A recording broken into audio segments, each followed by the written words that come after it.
अस्सलाम वालेकुम दोस्तों, मैं हूं ज़ुहैब हसन। आप देख रहे हैं मेरा YouTube channel exam talks and analysis. तो दोस्तों कुछ दिन तो मैं बिज़ी रहा जिसकी वजह से मैं वीडियो नहीं बना सका। इंशाल्लाह आज से हम आगे जितनी भी वीडियोस होंगी वो इंशाल्लाह बनाया करेंगे। दोस्तों आज से मैंने जो ओपिनियन पेज के आर्टिकल्स होते हैं वो भी मैंने इंक्लूड किए हैं। सिर्फ पहले हम जस्ट एडिटोरियल के कवर कर रहे थे, इंशाल्लाह आज हम एडिटोरियल और ओपिनियन दोनों के कवर करेंगे। सो ये 21 जुलाई का है हमारे पास। देखते हैं कि इसके अंदर सबसे पहले एडिटोरियल के कौन से टॉपिक्स हैं उसको कवर करते हैं। सो सबसे पहला है रेजिलियंस आर रियूइंग के नाम से। दोस्तों इस आर्टिकल के अंदर हम देखेंगे कि क्लाइमेट चेंज का क्या फॉर एग्जांपल इफेक्ट है पाकिस्तान पे, और क्लाइमेट चेंजेस के काजेस क्या हैं। आप देखेंगे कि क्लाइमेट चेंज मतलब कि ये पूरा आपका इंशाल्लाह टॉपिक कवर हो जाएगा। अब देखते हैं कि इसके अंदर राइटर बताना क्या चाह रहा है। सबसे पहले इंट्रोडक्शन पे चलते हैं। दोस्तों पाकिस्तान जो है वो आप देखें कि क्लाइमेट चैलेंजेस को फेस कर रहा है। हर साल पाकिस्तान के अंदर फ्लड्स आते हैं, बारिशें बहुत ज़्यादा होती हैं, ग्लेशियर्स जो हैं वो मेल्ट करना शुरू हो जाते हैं, बहुत ज़्यादा हमारे यहाँ पे डिस्ट्रक्शन होती है। तो जिसकी वजह से क्या होती है कि हम कहते हैं कि जो हमारा मुल्क है वो अब फैसला हमने करना है कि या तो हमने कोई एक्शन लेना है, अदरवाइज हमें तैयार रहना चाहिए कि जिस तरह के कंसिक्वेंसेस फिर हमें फेस करने पड़ते हैं। अभी रिसेंटली मॉनसून डिवास्टेशन की अगर मैं बात करूं तो कौन कौन से दोस्तों हमने फेस किए हैं। आप देखेंगे तकरीबन यही जून की बात कर रहा हूँ, तकरीबन 200 से ज़्यादा लोग दोस्तों तकरीबन अपनी जान की बाजी हार चुके हैं। और पाकिस्तान इस बार पाकिस्तान में तकरीबन एवरेज से तकरीबन 80% ज़्यादा बारिशें हुई हैं। ये हमें ये बता रहा है कि पाकिस्तान क्लाइमेट चेंजेस को अब रियल में, ये नहीं है कि क्लाइमेट चेंज एक फ्यूचर में हमें फॉर एग्जांपल इसका इफेक्ट आएगा, नहीं, अब हम प्रेजेंट में इस चीज़ को फेस करना शुरू हो गए हैं। इसका मतलब हमें सीरियस किस्म के हमें फैसले करने की ज़रूरत है। कुछ मेजर ट्रेजेडीज देखते हैं एज ए एग्जांपल। जिस तरह रिवर सवात ट्रेजेडी हुई, आपने देखा कि वहां पर कुछ लोग गए हुए थे कि फैमिली के काफी लोग थे वो जो दरियाए सवात था उसके किनारे के पास वहां पे किसी जगह खड़े हुए थे और अचानक से पानी इतना ज्यादा आया कि उन सबको बहा के ले गया। तो ये एक ट्रेजेडी जो आप अपने यानी कि अगर आर्गुमेंटेशन बिल्ड करना चाह रहे हो वहां पे कोट कर सकते हो।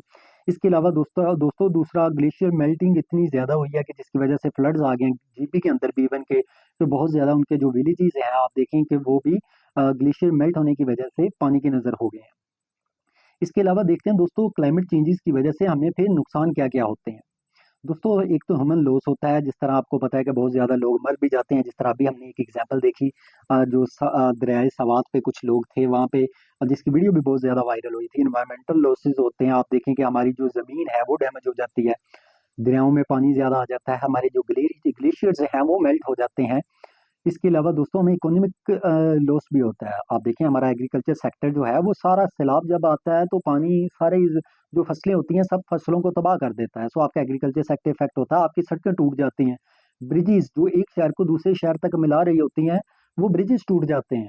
इसके अलावा हमारे घर डैमेज हो जाते हैं, फिर लोग भी मर जाते हैं। दोस्तों फिर हम बहुत ज्यादा पैसे लगाते हैं ताकि ये जो लॉस हुआ है इसको दोबारा रिबिल्ड किया जा सके, और जिन लोगों को नुकसान हुआ है उन्हें कुछ ना कुछ रिलीफ दिया जा सके। सो हमें इकोनॉमिक लॉस भी बहुत ज्यादा होता है क्लाइमेट चेंज की वजह से। अगर आप देखें कि हर साल पाकिस्तान बिलियंस रुपीज यानी कि डिजास्टर के बाद, जो जो एक डिजास्टर होता है फॉर एग्जांपल सैलाब आया है, तो उसके बाद हमने जो जो जो लोग मर जाते हैं उनके घर वालों को हम एज ए कंपनसेशन के तौर पे हम कुछ रकम देते हैं, या जिन लोगों के घर टूट जाते हैं उन्हें नई घर बना के देते हैं, तो हमें बहुत ज्यादा पैसे लगते हैं इस पे।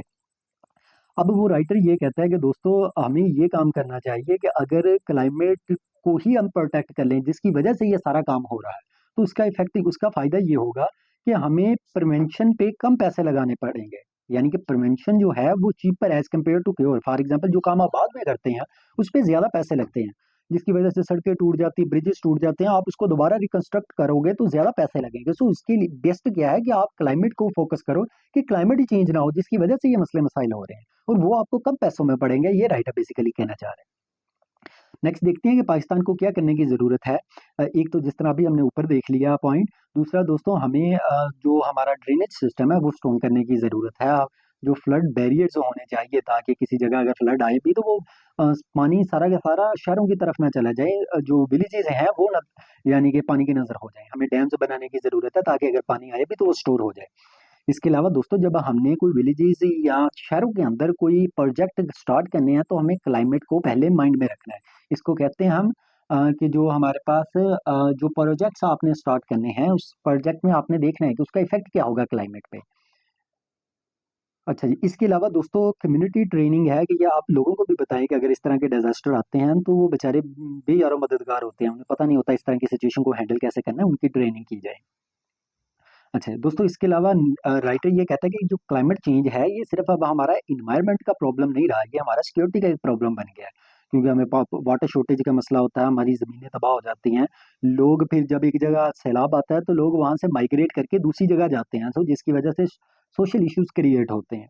सो ये बेसिकली पहला टॉपिक आप देखें जिसके अंदर हमने काजेज देखे, हमने हमने देखा रिसेंट सिनेरियो क्या है, हमने देखा कि उसके सॉल्यूशंस क्या हैं। ये आपका पूरा टॉपिक कवर हो गया एज एग्जांपल के तौर पे। हमने दो तीन एग्जांपल्स भी देख ली और फैक्ट्स फिगर्स भी आपको यहाँ से मिल गए। सो आपको क्लाइमेट आप हम टॉपिक ही इस तरह से कवर करते हैं दोस्तों कि आपका पूरा आर्टिकल कवर हो जाए। अगर फिर भी आपको अ, यानी कि नोट्स वगैरह भी ये चाहिए हो तो आप मुझसे मेरा नंबर आपको मेरे चैनल से मिल जाएगा, तो आप डेली बेसिस पे मुझसे ये नोट्स भी ले सकते हैं। क्योंकि दोस्तों अगर आप अपना करंट अफेयर तैयार कर लेते हो तो आपका पाकिस्तान अफेयर, करंट अफेयर, आपका जो दूसरा subject C S S A का या P M S S A का टॉपिक्स हैं वो भी कवर हो जाते हैं। सो ये सबसे इम्पोर्टेंट पार्ट होता है, इसे कभी मिस नहीं करना आपने। नेक्स्ट है हैंडल विद केयर के नाम से दोस्तों, ये हमारा एडिटोरियल का दूसरा टॉपिक है। देखते हैं इसके अंदर क्या बात की जा रही है दोस्तों।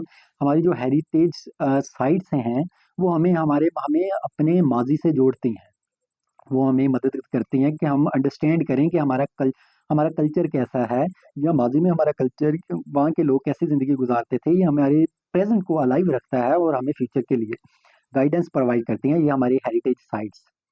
अब मसला क्या हो रहा है कि रिसेंटली तकरीबन 44 बिल्डिंग्स दोस्तों जो है कराची के अंदर, उसको डिमोलिश करने का फैसला कर लिया गया है कि फॉर एग्जाम्पल कहा गया है कि इसे आप गिरा दें, जिसमें से 10 ऐसी हैं कि जो हमारी हेरिटेज बिल्डिंग्स हैं। अब सिंध बिल्डिंग कंट्रोल अथॉरिटी जिसका ये काम होता है सारा, उसने ये फैसला किया है कि पाकिस्तान के यानी कि सिंध के अंदर, क्योंकि ये सिंध के रिलेटेड है, सिंध के अंदर 588 ऐसी डैमेज या ओल्ड बिल्डिंग्स हैं जो कि एग्जिस्ट करती हैं। इनमें से 68 जो है दोस्तों वो हाईली डेंजरस है, इसलिए कहा गया कि पहले इसको आप डिमोलिश कर दें, इसको गिरा दें। अब कंसर्न्स क्या है? अब दोस्तों राइटर ये कहता है कि ये जो डेंजरस साइट्स हैं ये सेफ्टी के लिए आप रिमूव कर रहे हैं या किसी और सेंस के लिए रिमूव कर रहे हैं, क्योंकि राइटर का ये कहना है कि यहाँ पे बिल्डर माफिया है वो क्या करता है, इस तरह की हिस्टोरिक साइट्स को गिरा के वहां पे बाद में जो जगह बचेगी उस पर कब्जा कर लेगा। यानी कि वो जो हमारी हेरिटेज साइट्स हैं, जो हमारा असासा है, वो भी देखेंगे माफिया के नजर ना हो जाए, इसलिए राइटर इस चीज की तरफ यानी कि तवज्जो दिलाना चाह रहा है। तो कराची की जो हेरिटेज साइट्स है वो क्यों डेंजर में है दोस्तों, आप ये देखें कि पाकिस्तान में जो हेरिटेज को प्रोटेक्ट करने के लिए जो लॉज बनाए गए हैं वो बहुत ज्यादा वीक है। हमारे पास फंड्स नहीं है, आप देखेंगे हमारे पास एक्सपर्ट्स नहीं है कि हम इसको रिपेयर कर सकें या अपनी बिल्डिंग्स को मेंटेन कर सकें। और हमारे पास दोस्तों लोग जो जो बिल्डिंग बनानी शुरू करते हैं वो क्या करते हैं कि कमर्शियल रेजिडेंशियल प्लाजे तो खड़े कर देते हैं, लेकिन केयरलेसली करते हैं, यानी कि उसके जो साइड इफेक्ट्स होते हैं, उसके जो इम्पैक्ट्स होने होते हैं, कानून ऐसे हैं कि माफियाज इतने ज्यादा करप्शन की नजर हो जाता है सारा, फिर इतनी ऊंची ऊंची इमारतें बना दी जाती हैं और जो अपनी कंडीशंस को पूरा करना होता है वो आप करप्शन की नज़र पैसे करके अब वो कंडीशन पूरी नहीं करती, जिसकी वजह से लोग फिर खतरे में रहते हैं अपनी जान की वजह से। तो कुछ जल्जले वगैरह आते हैं तो बिल्डिंगें गिर जाती हैं, ये मसला है राइटर कहना चाहता है। अब गवर्नमेंट को क्या करना चाहिए दोस्तों, गवर्नमेंट को जो हमारा हेरिटेज जो है उसको एक सोशल लेंस से देखना चाहिए, इससे नहीं कि हमने प्रॉफिट कैसे कमाना है इससे। सो आपको सिटीजन्स को हेल्प करने की ज़रूरत है कि वो अपने कल्चर को कैसे सेलिब्रेट करें, अपनी हिस्ट्री को कैसे सेलिब्रेट करें, लेकिन आप क्या कर रहे हो, आप ये जो हेरिटेज साइट्स है इसको वैसे ही अरेज कर रहे हो, खत्म कर रहे हो। सो राइटर ये कहना चाहता है कि इसको खत्म करने की नहीं जरूरत है, लोगों में आगाही पैदा करने की जरूरत है, और इसमें इसमें आपको रिपेयर करने की जरूरत है। इसमें एक्सपर्ट्स की मदद से आप इस पे फंड्स लगाएं ताकि ये चीजें दोबारा से ये चीजें खत्म ना हो, ये चीजें एग्जिस्ट करती रहें। ये हमारा दूसरा आर्टिकल था। तीसरा आर्टिकल है हमारा डेथ पेनल्टी के नाम से दोस्तों। ये एडिटोरियल का तीसरा टॉपिक है। देखते हैं इसके अंदर राइटर क्या बात करता है दोस्तों। हमारे जो सेनेट है, सेनेट ऑफ पाकिस्तान, उसने एक नया कानून पास किया है। उसने जो डेथ पेनल्टी थी, जो फांसी की सजा लगा दी जाती थी, दो ऐसे क्राइम है कि अब दो ऐसे क्राइम है जिन पे अब फांसी की सजा नहीं लगेगी। वो कौन से? हाइडिंग हाईजैकर्स, यानी कि अगर कोई इंसान किसी अपने घर में किसी दहशतगर्द को पनाह देता है, पहले उसे सजा फांसी की सजा लगती थी, अब नहीं लगेगी। और stripping a women in public, यानी कि अगर किसी पब्लिक प्लेस पे औरत के कपड़े उतार दिए जाते हैं या फिर उसे उसकी इज्जत उछाली जाती है, तो पहले उस पे फांसी की सजा लगती थी। अब फांसी की सजा नहीं, इन दोनों केसेस में फांसी की सजा को खत्म करके दोस्तों लाइफ इम्प्रिजनमेंट कर दी गई है कि उम्र कैद सजा होगी। अब ये क्यों किया गया? पाकिस्तान दोस्तों जो है वो जीएसपी प्लस ट्रेड एग्रीमेंट जो हमारा है उसका एक पार्ट है। अब इसका क्या मतलब, राइट दोस्तों, इसका मतलब ये हुआ कि हमने इस ये जो यूरोपियन यूनियन है वो उन लोगों के साथ ट्रेड करेगा या उन लोगों को सहूलतें देगा दोस्तों जो लोग अपनी जो लोग जो सीरियस किस्म के क्राइम्स है सिर्फ उस जगह पे डेथ पेनल्टी लगे, उसके अलावा ना लगे। उसके अलावा आप कोई ना कोई गुंजाइश निकाली जाए। इसके अलावा भी बहुत सी कंडीशन है, लेकिन एक कंडीशन ये भी थी। अब क्योंकि पाकिस्तान उस एग्रीमेंट को पूरा करना चाहता था, इसलिए उसने ये कानून पास किया कि जो सीरियस किस्म के क्राइम्स नहीं समझे जा रहे, इसको हम डेथ पेनल्टी न रखें, इसको लाइफ इम्प्रिजनमेंट की तरफ ले जाएं। अच्छा जी। अब नेक्स्ट है दोस्तों, why death penalty is a problem in Pakistan. अब क्यों प्रॉब्लम है कि डेथ हम जो फांसी पे लगा देते हैं। दोस्तों राइटर का ये कहना है कि जब आप फांसी पे लगा देते हो वो इसलिए भी गलत है क्योंकि पुलिस की जो इन्वेस्टिगेशन है जिस बेस पे आप उससे फांसी पे लगा रहे हो, वो इन्वेस्टिगेशन तो यहाँ पे आपको पता है करप्शन की नजर हो जाते हैं, पैसे दे के जिससे मर्जी काम करवा लिया जाता है। सो जब ये काम होता है तो आपने जब एक बंदे को फांसी लगा देना है तो आप देखेंगे डेथ इज फाइनल। आप इसका मतलब कि दोबारा फिर उस बंदे को एक बार फांसी लग गई तो फैसला रिवर्स भी नहीं हो सकता।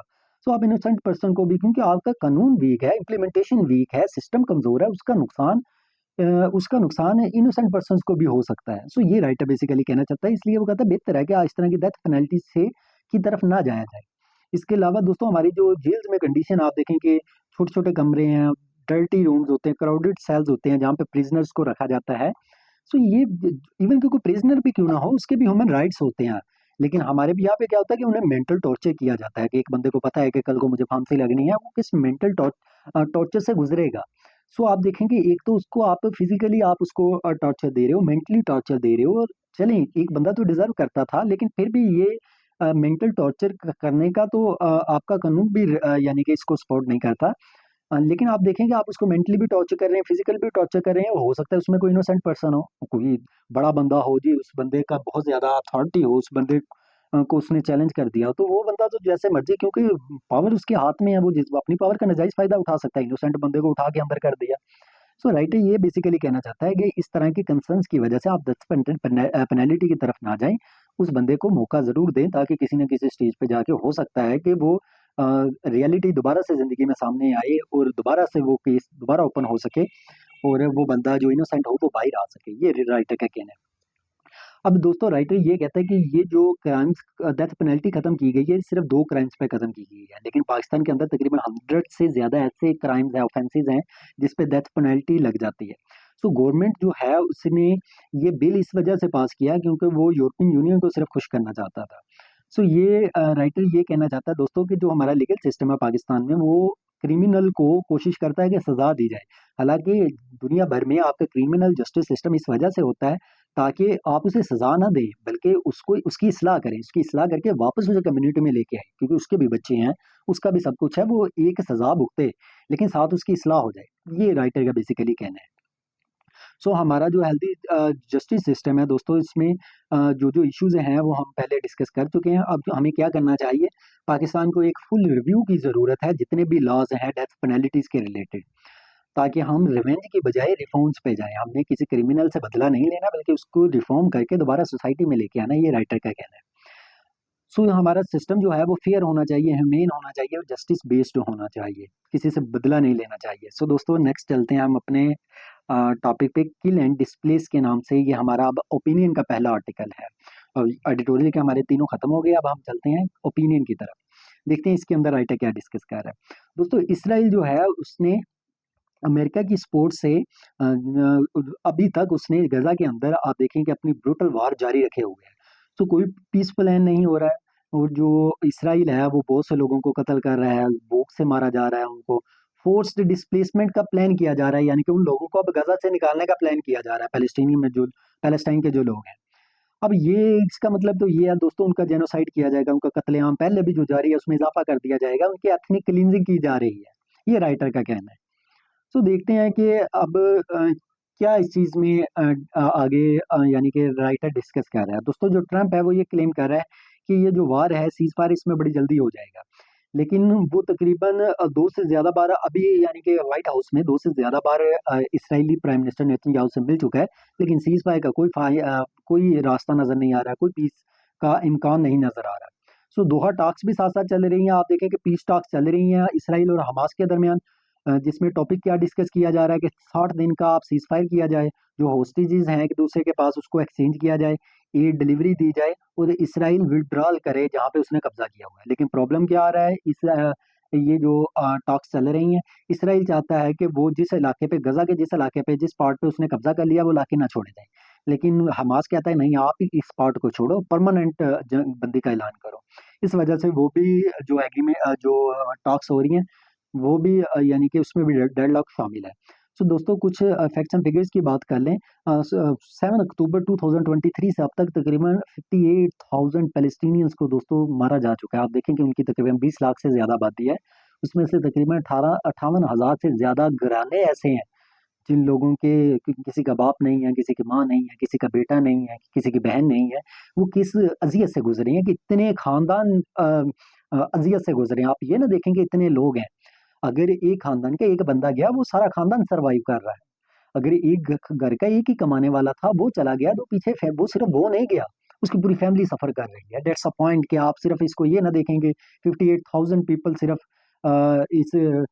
ये जो जंग लगी हुई है इसका निशाना बने हैं। इसराइल स्कूलों पे, हॉस्पिटल पे, रेफ्यूजीज़ जो कैंप्स हैं, घरों पे बमबारी कर रहा है। जो लोग खाना ख यानी कि लोगों को भूख की वजह से मारा जा रहा है, उनको पानी नहीं दिया जा रहा, खाने के लिए वो बाहर आते हैं तो उनको मार दिया जाता है। आप देखें 900 से ज़्यादा लोग ऐसे हैं, जिसमें बहुत ज़्यादा बच्चे शामिल थे। दोस्तों वो खाने के लिए यानी कि लाइनों पे लगे हुए थे, उन पे आके अटैक किया गया और 900 से ज़्यादा लोगों को मार दिया गया। यानी कि वो जो उनका ह्यूमन राइट है कि वो आके खाने के लिए बाहर आ सकें। इसराइल सोल्जर्स ने खुद तस्लीम किया है कि वो यानी कि उसे ऑर्डर दिए गए हैं कि वो जो अनआर्म्ड सिविलियंस भी हैं, यानी कि जो निहत्थे लोग हैं उनको उनको भी यानी कि मारना है। सो ये वो खुद एडमिट भी कर रहे हैं। चिल्ड्रन वो लोग जो पानी भरने के लिए बाहर जाते हैं, आप देखें उनको भी मार दिया जाता है दोस्तों। फोर्स्ड डिस्प्लेसमेंट प्लान बनाया जा रहा है। इसराइल को अब एक प्लान बना रहा है कि ये जो तकरीबन 6 लाख से ज़्यादा पैलेस्टीनियंस हैं, इनको राफ़ा में, ये एक इलाका है जो कि साउदर्न गाज़ा में है, वहाँ पे इन सबको लेके जाया जाए, बाकी हिस्से पे इसराइल कंट्रोल कर ले। अब ये एक दोस्तों प्लान बनाया जा रहा है। आप देखें कि टोटल आबादी पैलेस्टीनियन की है जो, तो वो तकरीबन 20 लाख से ज़्यादा है। अब इनको फोर्स किया जाएगा कि आप उस एरिया में चला जाएँ, जिससे उनके जो आप देखें जो ह्यूमन राइट्स हैं कि उसको भी यानी कि पूरा नहीं किया जाएगा। सो ग्लोबल रिस्पॉन्स देखते हैं, यूनाइटेड नेशन हो गया, इंटरनेशनल ह्यूमन राइट्स ग्रुप्स हो गए, फॉर्मर इसराइली प्राइम मिनिस्टर हो गया, या इसराइल के स्कॉलर्स जो हो गए, उन्होंने भी कहा है कि ये इल्लीगल है, ये वॉर क्राइम है। लेकिन दोस्तों बातें करने से क्या है, जब एक बंदे ने फैसला कर लिया कि मैंने कुचलना है, जब तक उसे रोका नहीं जाएगा, बातें करने से क्या होगा? बातें तो अब तक कर ली है, कोई नहीं रुका। और उसकी कीमत वो बेचारे जो हमारे फ़लस्तीन के मुसलमान हैं दोस्तों, वो किस अज़ियत से गुज़रते हैं हर रात, हर दिन, वो किस टेंशन से गुज़रते होंगे। शायद वो कहते हैं कि जब तक किसी पे गुज़रती नहीं है, उस बंदे को एहसास नहीं होता, तो हम तो उस अज़ियत को फ़ील भी नहीं कर सकते। इसलिए उन सब मुसलमानों के लिए अगर आप कुछ ज़्यादा नहीं कर सकते, तो दुआएँ लाज़मी किया करें। दोस्तों नेक्स्ट चलते हैं कि that is a legal violations. आप देखेंगे जिस तरह इंटरनेशनल लॉ जो है उसकी वायलेशन की जा रही है, कि ह्यूमन राइट्स की 4th जेनेवा कन्वेंशन जिस जो हुई थी हमारी, उसकी वायलेशन की जा रही है। क्राइम किया जा रहा है, तो ह्यूमैनिटी के अगेंस्ट जेनोसाइड किया जा रहा है। आप देखेंगे ये जो राइट्स थे, जिसे दुनिया जो हमारे नेचुरल राइट्स हैं, उसको भी यानी कि पैलेस्टाइन के जो बच्चे हैं, वो उन बेचारों का क्या कसूर कि उसकी कीमत वो भी अदा कर रहे हैं। अब ट्रंप भी देखें इस प्लान को सपोर्ट कर रहा है, जिस तरह पहले मैंने डिस्कस कर भी लिया है कि ट्रंप की ही वजह से ये प्लान आगे जा रहा है। सो ट्रंप ने उसे रोकना क्या है, वो अब तो बिल्कुल खामोश भी नहीं रहा, वो तो बल्कि इस प्लान को लीड करता हुआ नजर आ रहा है। वो कह रहा है ये बहुत ब्रिलियंट यानी कि प्लान है। अब आर्टिकल क्या कहता है, दोस्तों राइटर ये कहता है कि जो मुसलमान हैं, जो अरब कंट्री है, अब वो उसका काम सिर्फ बोलना थोड़ी है, आपका काम कुछ एक्ट करना भी है। आपने क्यों ओआईसी बनाई थी? ओआईसी का पर्पज ये था कि आपने पैलेस्टाइन के लिए आवाज उठानी, पैलेस्टाइन के लिए कुछ करना है।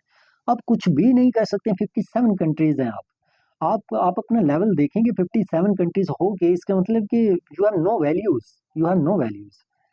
और इसके अलावा दोस्तों अब सब जितने भी मुस्लिम ममालिक हैं उसको इकट्ठे होने की ज़रूरत है, एक्शन लेने की ज़रूरत है, फ़लस्तीनियंस को प्रोटेक्ट करने की ज़रूरत है। कब उसको प्रोटेक्ट करना है? अब तो इसराइल कब्ज़ा करने जा रहा है।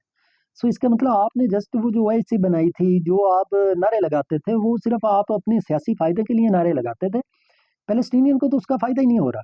इसके अलावा देखते हैं दोस्तों, आप देखें कि अगर अभी भी राइटर कहता है कि आप खामोश होके बैठेंगे तो इसका कहीं क्राइम का आप भी फिर मुजरिम तो नहीं है कहीं उनके। सो दोस्तों नेक्स्ट हमारा ओपिनियन का दूसरा टॉपिक है दैट इज़ नेचर्स रिवेंज के नाम से। देखते हैं ये भी हमारा क्लाइमेट के बारे में है। एक हमने एडिटोरियल में क्लाइमेट के बारे में पढ़ा है, एक ओपिनियन में भी ये आर्टिकल दिया गया है। ये आर्टिकल हमें ये एक्सप्लेन करता है कि जो हमारा रियल एस्टेट डेवलपमेंट है और जो पूरा अर्बन प्लानिंग है पाकिस्तान के अंदर, वो हमारी नेचर को कैसे इफ़ेक्ट कर रही है। ये बेसिकली हम इसके आर्टिकल के अंदर पढ़ने जा रहे हैं, जो कि हमारा क्लाइमेट टॉपिक के ऊपर है।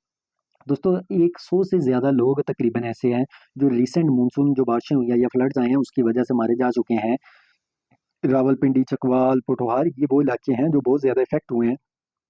और जो बारिशें हैं वो अब पहले से भी ज़्यादा हो रही हैं, उनकी इंटेंसिटी ज़्यादा है और अचानक से हो जाती हैं। ये क्यों हो रहा है? क्लाइमेट चेंज की वजह से हो रहा है। तो climate change versus human action, दोस्तों गवर्नमेंट जो है वो ये ब्लेम कर रही है ये बारिशें हो रही हैं क्लाइमेट चेंज की वजह से, लेकिन रियल प्रॉब्लम सिर्फ ये नहीं है। आप इसकी एक प्रॉब्लम ये भी है कि जो ज़मीन है उसका हम इस्तेमाल सही नहीं कर रहे हैं। हमारी जो अर्बन ग्रोथ की जो प्लानिंग है, जो रियल एस्टेट के जो हमारे प्रोजेक्ट हैं उसके अंदर जो प्लानिंग है वो सही नहीं होती, जिसकी वजह से हमारा जो नेचर ड्रेनेज सिस्टम है वो इफेक्ट हो जाता है, हमारी इको सिस्टम इफेक्ट हो जाती है। कैसे ही आगे स्टडी करेंगे। लाहौर, रावलपिंडी, कराची, आप देखेंगे यहाँ पे हाउसिंग स्कीम्स का स्टार्ट कर दिया जाता है। जो जो इलाके दोस्तों यानी कि जहाँ पे फार्मलैंड थे, दरख्त लगे हुए थे, आप उन दरख्तों को काट देते हो। तो जिसका दरख्त का काम क्या होता है कि वो कार्बन डाइऑक्साइड को ऑब्जॉर्ब कर लेते हैं। कार्बन डाइऑक्साइड ही बेसिकली आपकी एनवायरनमेंट में टेम्परेचर ज़्यादा होने की वजह बनती है। तो जब आप दरख्त ही काट देते हो, पॉपुलेशन बढ़ती जा रही है, तो कार्बन डाइऑक्साइड की कंसंट्रेशन बढ़ती जा रही है। तो जिसकी वजह से आप देखेंगे नुकसान कितना होता है। तो दोस्तों राइटर बेसिकली ये बताना चाह रहा है कि ये जो क्लाइमेट चेंज है ये सिर्फ यानी कि ये जो नुकसान हो रहा है ये सिर्फ क्लाइमेट चेंज की वजह से नहीं हो रहा, हमारी अपनी गलतियों कोताहियों की वजह से ही हो रहा है। सारा सिस्टम आप पेव्ड करते जा रहे हो, पक्की सड़कें बनाते जा रहे हो, जिसकी वजह से पानी तो जमीन के अंदर अब्जॉर्ब भी नहीं होना, वो सारा जमीन के ऊपर रहना, तो वो फ्लड बन जाना है। इसके अलावा देखें आप जो रिवर्स हैं उसको ब्लॉक कर देते हो, जो कंस्ट्रक्शन ऐसी करते हो कि आप जो रास्ते होते हैं पानी के गुजरने के, उसके रास्ते में आप घर बना देते हो। वो जब पानी गुजर के जाएगा तो रास्ते में जो कुछ आएगा वो सारा उसका नुकसान होगा। जब बनाया जा रहा था उसको रोका क्यों नहीं गया? तो उसके घर में जितने भी बंदे होंगे वो सारी अपनी जान के बाजी बाद में हार जाते हैं। और दोस्तों जो जो बिल्डर्स हैं वो ये काम सिर्फ प्रॉफिट की तरफ करते हैं, वो नहीं फिर ये देखते हैं कि हमारे प्रोजेक्ट की वजह से क्या नुकसान होगा क्या नहीं होगा। अब दोस्तों ये प्रॉब्लम्स क्यों हो रहा है, इन प्रॉब्लम्स की वजह से क्या इफेक्ट हो रहा है? देखो फ्लड्स आ जाते हैं, हमारी फूड इनसिक्योरिटी का मसला होगा, हम इसके अलावा हीट यानी कि इंक्रीज हो जाती है, एयर पोल्यूशन बढ़ जाती है, इलेक्ट्रिसिटी फिर लॉस, आपको पता है जहाँ पे बारिश थोड़ी सी होने लगती है तो बिजली तो फौरी ले जाते हैं। ये मसले मसाइल होते हैं। सो रिस्पॉन्सिबल कौन है? हमारी जो हाउसिंग स्कीम्स हैं जिस तरह डीएचए, बैरियर टाउन, ये क्या करते हैं? ये बड़े बड़े मेजर प्लेयर्स हैं, माफियाज हैं, ये क्या करते हैं? अपने प्रोजेक्ट्स को हुकूमत पर प्रेशर डाल के अपने प्रोजेक्ट्स को अप्रूव करवा लेते हैं और फिर कोई दरियाओं के किनारे पे आके अपना प्रोजेक्ट लगा लेता है, कोई पहाड़ों को काटने लग जाता है, कोई फ्लड जोन्स के एरिया में जाके कंस्ट्रक्शन कर देता है। रोकना हुकूमत ने था, हुकूमत को ये प्रेशराइज करके अपने फैसले, अपने मामला यानी कि तय कर लेते हैं। सो ये मसले है, ये हमारा आज का टॉपिक था। दोस्तों इसी तरह अगर आपको मेरी वीडियोस पसंद आई तो इसे सब्सक्राइब लाजमी कीजिएगा, लाइक भी कीजिएगा। अगर कोई ऑनलाइन अपने कम्पिटेटिव एग्जाम की तैयारी करना चाहता है तो हाँ, वो भी मुझसे मेरे चैनल के थ्रू रब्ता कर सकता है। हम ऑनलाइन भी पढ़ाते हैं, बिल्कुल अफोर्डेबल फीस में। थैंक यू सो मच, अपना ख्याल रखिएगा। अल्लाह हाफिज़।